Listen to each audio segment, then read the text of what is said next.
llegó el día de Pentecostés, estaban todos juntos en el mismo lugar.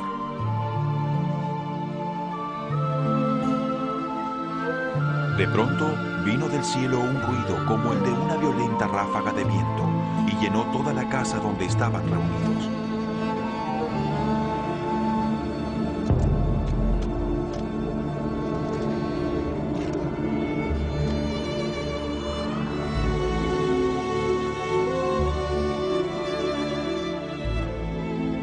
Se les aparecieron entonces unas lenguas como de fuego, que se repartieron y se posaron sobre cada uno de ellos.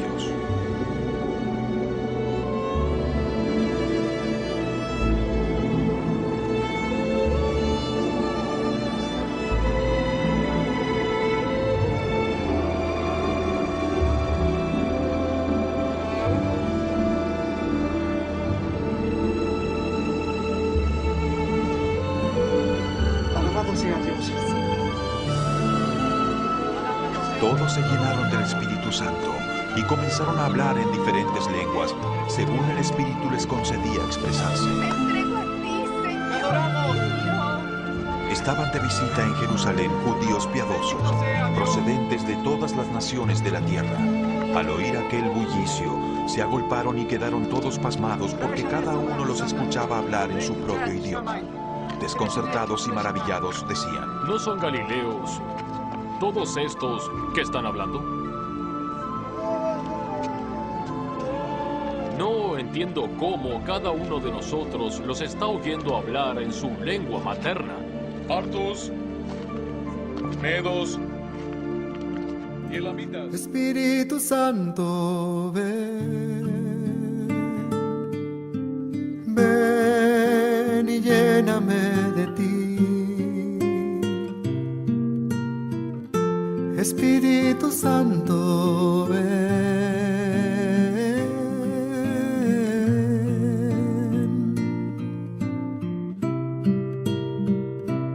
y abre mi corazón de par en par para que solo tu amor pueda habitar y en tu regazo descansar, Señor,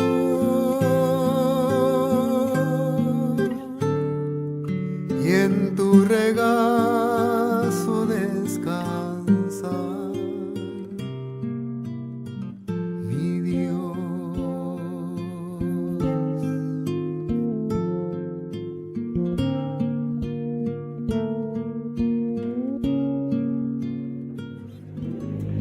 Un cordial saludo para cada uno de ustedes, amados hermanos y hermanas, en este día.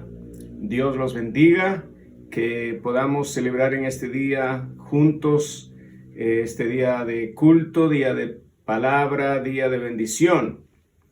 Y quiero recordarles que hace 2 domingos celebramos el día de Pentecostés, ¿cierto? Tuvimos como predicador nada menos que al doctor Mario Sani, con un sermón titulado Ríos de Agua Viva, un sermón muy lleno de contenido bíblico, con una tremenda profundidad teológica. Creo que todos quedamos muy bendecidos. La pregunta que nos hacemos hoy es, ¿y después del Pentecostés qué? No sé si se han hecho esa pregunta. Fue una pregunta que ha estado dando vuelta a mi mente. Y después del Pentecostés, ¿qué? Es la pregunta. Y es sobre eso que yo quisiera compartir hoy una breve reflexión. Quiero partir de la premisa que todos entendemos lo que significa el Pentecostés. Continuaré entonces respondiendo a esta pregunta. Esa será, digamos, la tónica, la idea central que va a estar presente a lo largo de esta reflexión. Después del Pentecostés, ¿qué? Repito, lo hago asumiendo, dando por sentado que todos entienden qué es el Pentecostés, pero por las dudas quisiera traer rápidamente una breve referencia y así todos estamos en la misma línea. La fiesta de Pentecostés era una de las 3 fiestas más importantes del pueblo de Israel. Esta fiesta se celebraba 50 días después de la Pascua.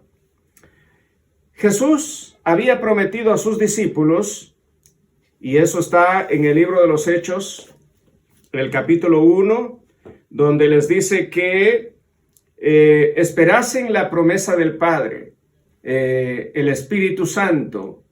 ¿Recuerdan ustedes? También en los evangelios se registra cuando Jesús le dice a sus discípulos que esperen la venida del Espíritu Santo, ¿no? Incluso les dice que es necesario que Él vaya, porque de otra manera el Espíritu Santo no vendría a la iglesia, no vendría sobre ellos.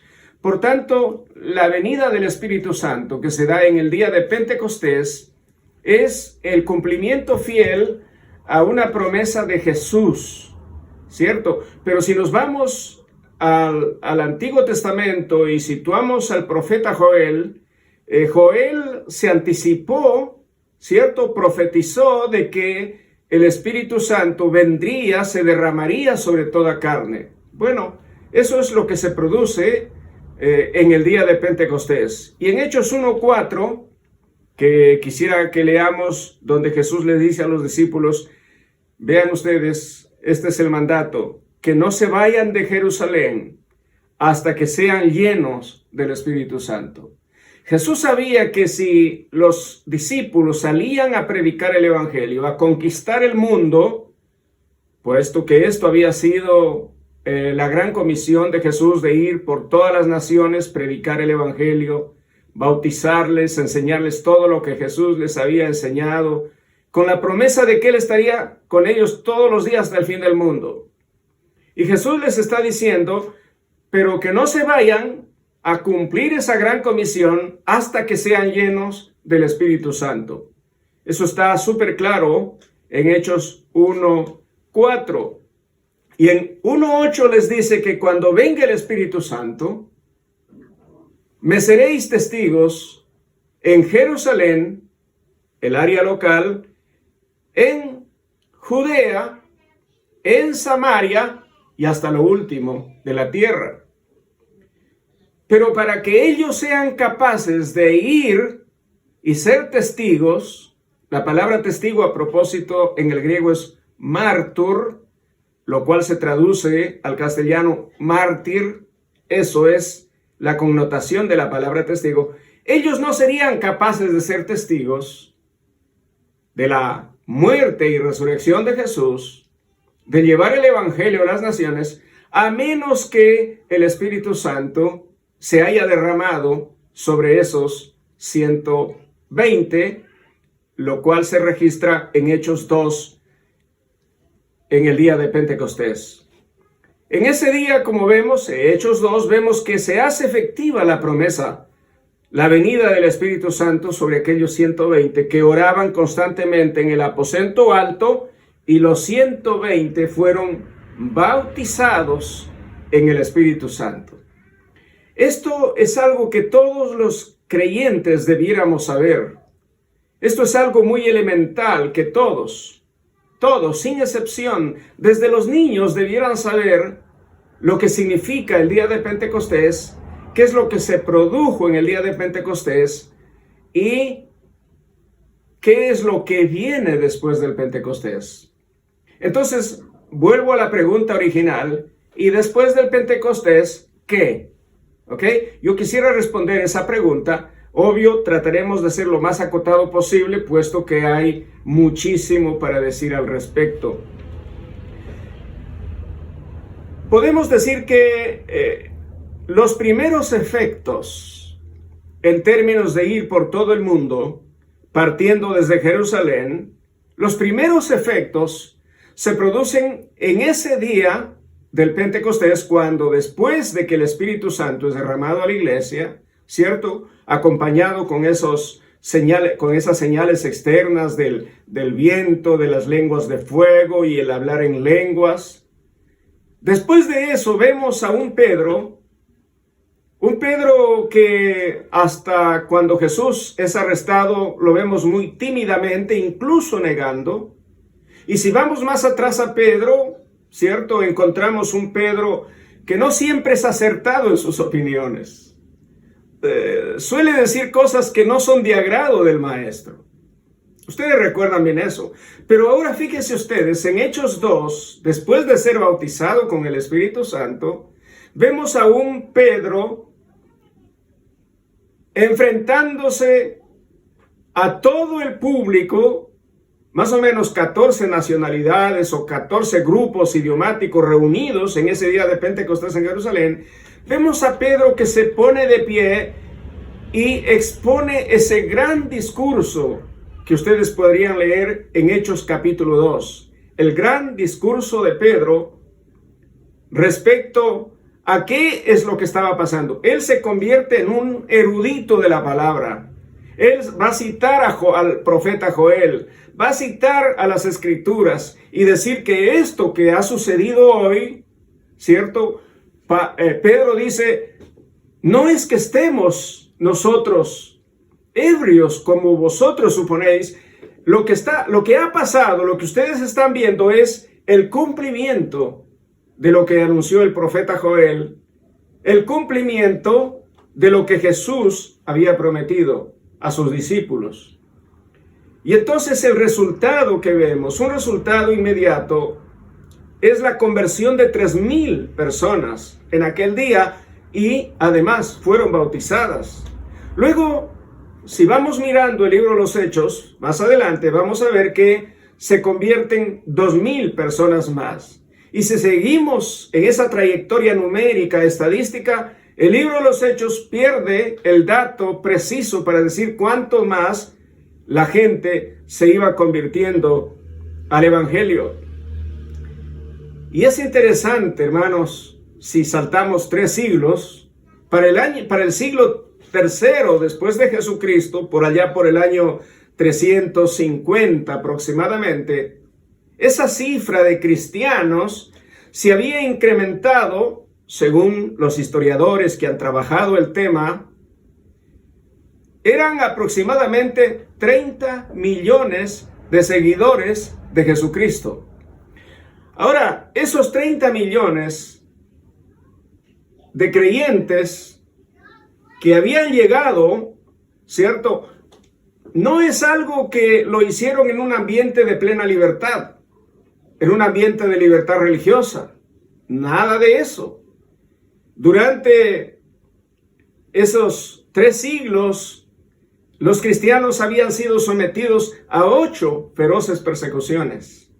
Los cristianos eran objetos de encarcelamientos o de muerte, se les confiscaba sus bienes, eran maltratados, eran perseguidos por el imperio. Y ese cristianismo, ese grupo de cristianos ahora transformados en millones de cristianos, se desarrollan en un ambiente completamente de adversidad. Entonces uno se pregunta, ¿y cómo es que estos cristianos perseguidos, un grupo minúsculo que surge, ¿cierto? ¿Y cómo es que ese grupo de creyentes se expande a pesar de la persecución? Uno se tendría que preguntar, ¿qué pasó? Habría que, si uno lo quisiera analizar quizá desde el punto de vista de la psicología, ¿qué tenían esas personas? Bueno, todos nosotros, hermanos, que conocemos el Evangelio, que conocemos la obra de Dios en nuestras vidas, que hemos tenido un encuentro personal con Jesucristo, que el Espíritu Santo es una experiencia en nuestras vidas, nosotros, sin temor a equivocarnos, podemos decir que digamos, lo que puede explicar ese, entre comillas, fenómeno, no es sin duda la presencia activa del Espíritu Santo en esos creyentes. Por tanto, hermanos, eso es un primer punto que debemos rescatar en estos 300 primeros años de cristianismo. La presencia activa del Espíritu Santo, la plenitud del Espíritu Santo en la vida de esos creyentes fue el elemento central que permitió que estos creyentes, contra viento y marea, enfrentándose a todas las religiones antiguas, No olvidemos el contexto religioso de la época. Había muchas religiones poderosas, con deidades muy poderosas, según su creencia, por supuesto. Y en medio de ese mundo de religiosidad, emerge el cristianismo y se impone en la escena de aquel imperio. Pero vean ustedes, analicen cómo esa iglesia que nace en el Pentecostés se enfrenta a las religiones, se enfrenta al propio imperio, y aunque de por medio haya muertes, sacrificios de cristianos, muertos en el circo romano, confiscados de sus bienes, encarcelados, esa iglesia siguió adelante y no hubo nada que lo detenga. Y vean ustedes cómo en el año 313, amados hermanos, hay un decreto, un edicto de Milán por parte del emperador Constantino, en el cual se decreta la libertad de los cristianos. Y en el año 325, hasta el año 325, hasta antes del concilio de Nicea, las iglesias cristianas eran perseguidas, eran incendiadas. Los que profesaban la religión cristiana eran asesinados. Pero bajo el emperador Diocleciano, en el año siglo III ya por supuesto, se intensificó la persecución cristiana. Y Diocleciano quería revivir los cultos paganos y que estos se convirtieran en la religión del imperio. Pero su política anticristiana fracasó y fue eliminada por su sucesor, el emperador Constantino.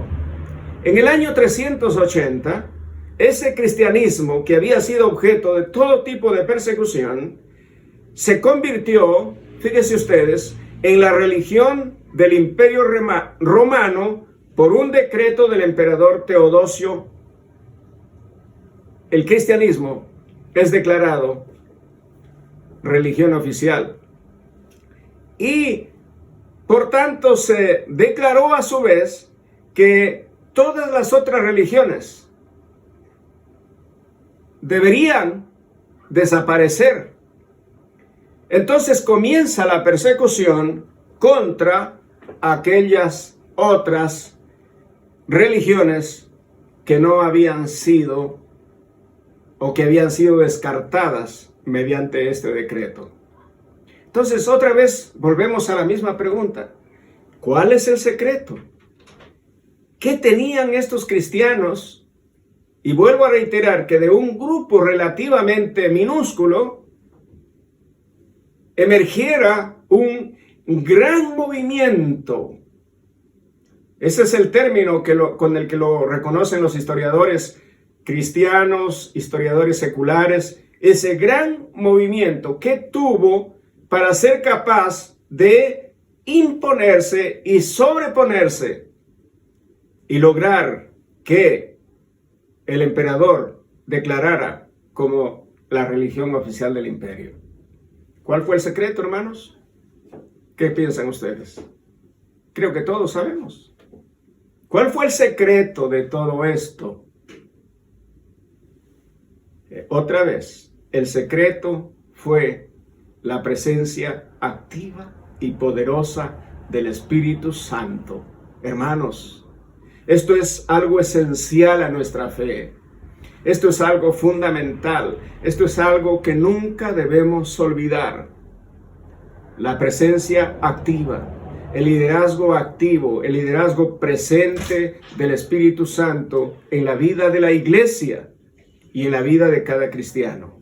Eso es lo que explica cómo es que esta iglesia logró posicionarse desde el punto de vista político y desde el punto de vista social al punto que se le reconozca como la religión oficial del Estado.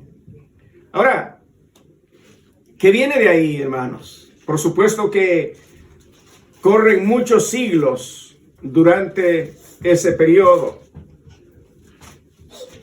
Lo que viene de ahí hasta el siglo 1517.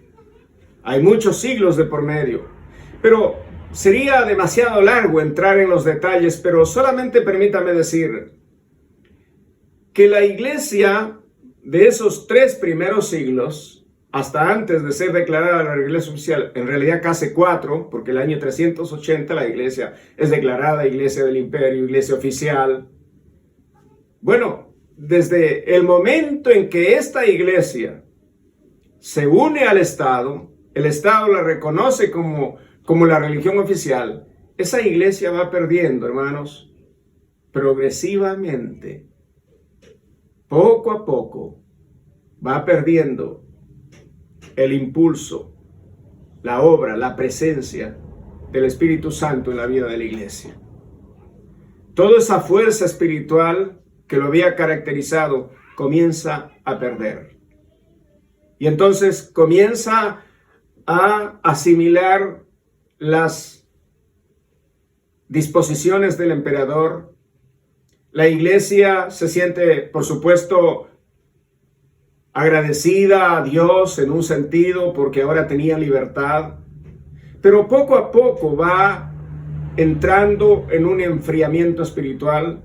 La iglesia se institucionaliza, la iglesia cae en el institucionalismo y así va corriendo la historia. Podemos aparecer por el siglo V, VI, VII, la iglesia todavía se mantiene. Bueno, habría que reconocer la existencia siempre de un remanente. Eso es lo lindo. Y aunque la iglesia va perdiendo vigor y fuerza y va perdiendo la presencia del Espíritu Santo, el siglo X, siglo XII, siglo XIV, pues ese es el periodo el que se denomina el periodo del oscurantismo espiritual. Existía una iglesia, sí, desde el punto de vista institucional, desde el punto de vista estructural, pero esa iglesia había perdido su esencia, había dejado de ser iglesia, era una institución, había caído en el institucionalismo, pero había perdido la esencia de la iglesia que Cristo quiso que fuera.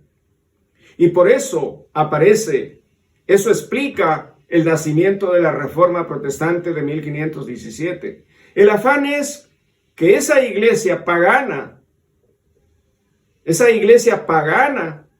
habiendo sido originalmente una iglesia llena del Espíritu Santo, esa iglesia volviera a ser la iglesia del primer, segundo, tercer siglo, la iglesia que había nacido del Pentecostés. Y otra vez hay mucha historia para narrar ahí. ¿Y qué es lo que pasa? Esa reforma que nace con ese espíritu de volver a ser la iglesia de Jesucristo, esa iglesia poco a poco también pasa 200 años aproximadamente, no son cifras exactas, pero más o menos pasa por un periodo de 200 años después de 1517. Ya estaríamos por el siglo XVII, siglo XVIII, y esa iglesia que había nacido en el fervor de la Reforma Protestante comienza a perder otra vez su fuerza, su poder. Y ahí nos preguntamos, ¿qué pasó? ¿Por qué perdieron fuerza? ¿Por qué perdieron poder? ¿Por qué ya no eran una presencia transformadora del corazón humano? ¿Por qué? Porque habían caído en lo mismo. Habían caído en una institucionalización, en un institucionalismo. Estaban más interesados por la estructura. Se habían acomodado al status quo. Sentían que ya tenían presencia en el mundo, que habían ganado espacio en la sociedad. Y eso les satisfacía. Y habían perdido su verdadera esencia, que era ser una iglesia llena del Espíritu Santo, una iglesia llena de Dios, donde cada creyente vive la vida del Espíritu, como dice Romanos 8.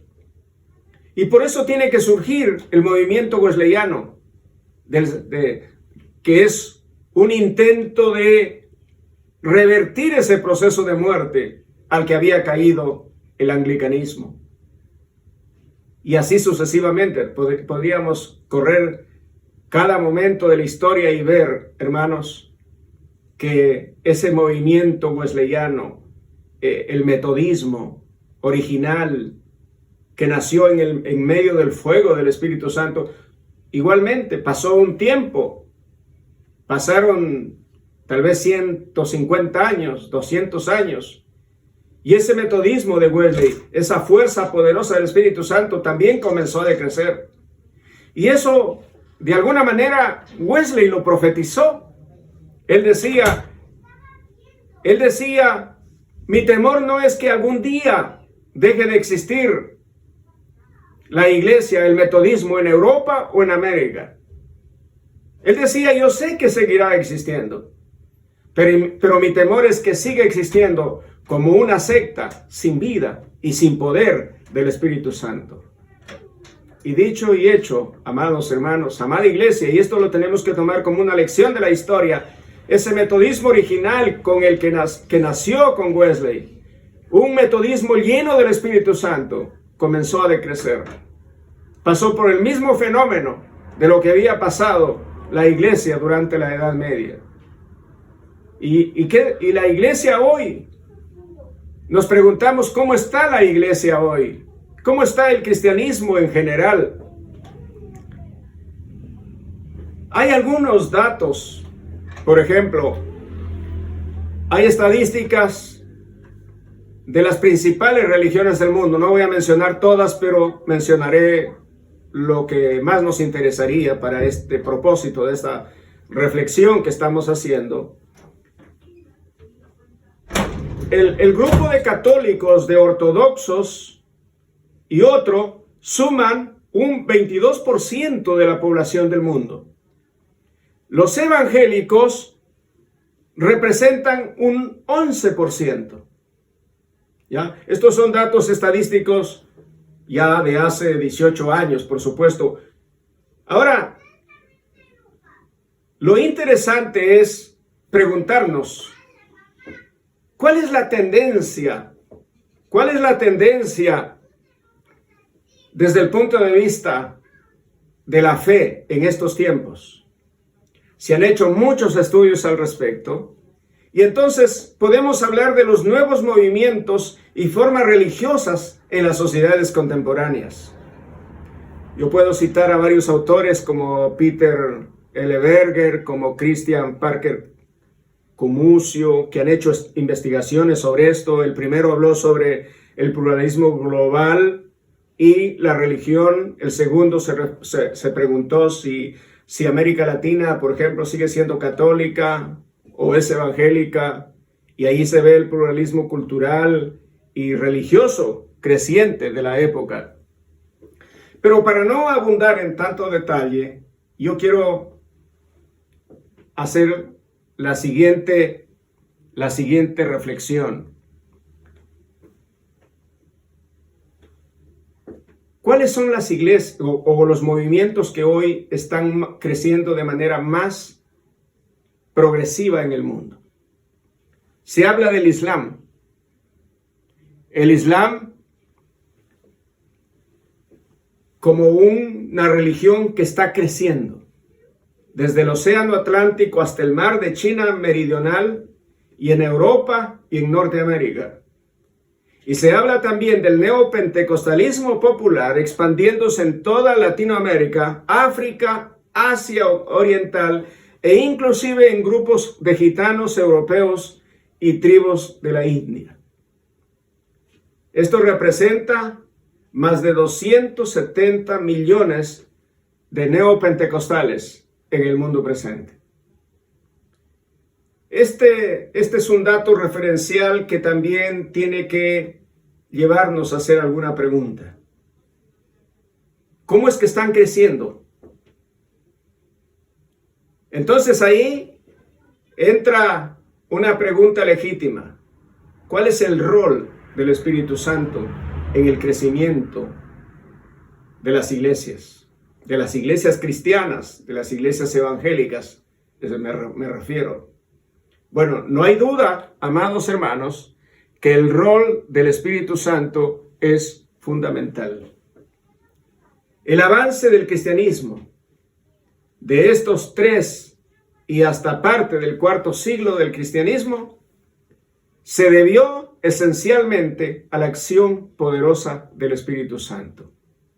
Y cuando el Espíritu Santo fue reemplazado por el liderazgo humano, entonces eso se puede ver como una constante histórica. Cada vez que el ser humano desplazó al Espíritu Santo como el elemento fundamental de su quehacer como iglesia y de su ser y hacer como cristiano, entonces el cristianismo ha sufrido tremendos retrocesos. Entonces, la reflexión que quiero dejarles, amados hermanos, es que nosotros necesitamos comprender esta verdad de la palabra. Esta es una verdad histórica, esta es una verdad bíblica, que sin el Espíritu Santo, la iglesia no podrá avanzar. Jesús lo dijo, no se vayan de Jerusalén hasta que sean llenos del Espíritu Santo. Y lo mismo el Señor nos está diciendo hoy, amados hermanos, a la iglesia cristiana. No pretendan alcanzar al mundo sin el poder y sin la presencia del Espíritu Santo. Eso Dios nos lo está diciendo hoy, hermanos. Si vamos a hacer una presencia relevante, una presencia transformadora, una presencia que implique ser luz y sal en este mundo, necesitamos urgentemente un nuevo Pentecostés. Necesitamos urgentemente la plenitud del Espíritu Santo. Necesitamos urgentemente un nuevo bautismo del Espíritu Santo. Necesitamos urgentemente un nuevo Pentecostés para que entonces podamos salir y cumplir la gran comisión que el Señor Jesucristo nos encargó.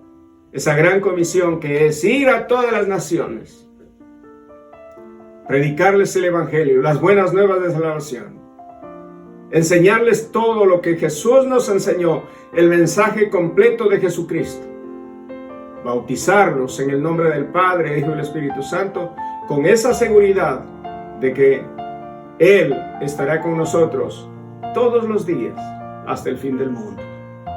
Necesitamos entonces volver al Pentecostés. Necesitamos volver al espíritu del Pentecostés. Necesitamos nuevamente ser bautizados y ser llenos del Espíritu Santo, para que entonces la iglesia hoy sea una iglesia que marca presencia, una iglesia relevante, una iglesia con un mensaje de transformación. Y recordemos, y la historia ya nos advierte, amada iglesia, que cada vez que la iglesia pone más su énfasis en lo estructural, en lo organizacional, y fija sus ojos en el liderazgo de los hombres y no en el liderazgo del Espíritu Santo, es ahí cuando la iglesia comienza a decrecer. Pues si lo sabemos, pues si lo conocemos, hermanos, no podemos continuar más sino volver al espíritu de Pentecostés, para que el Espíritu Santo otra vez nos bautice y nos llene de Él, limpie nuestros corazones, santifique nuestras vidas y seamos una fuerza poderosa en este mundo sin sentido, en este mundo vacío, en este mundo que está buscando una razón de ser, este mundo que anda perdido, que ha perdido su norte, este mundo que está siendo víctima de tantas ideologías, este mundo que ya fijó su rumbo y que solamente la gracia de Dios, el poder de Dios, puede ser capaz de cambiar el rumbo de este mundo que se pierde día a día. Amada iglesia, que Dios nos bendiga. Vamos a orar. Padre Celestial, te damos gracias por tu palabra. Ayúdanos, Padre, a volver nuevamente a aquel día de Pentecostés y a que esa experiencia sea una vez más nuestra y que a partir de esta experiencia, todos llenos del Espíritu Santo, podamos salir para cumplir la gran comisión. Padre, te doy gracias en el nombre de Jesucristo. Amén.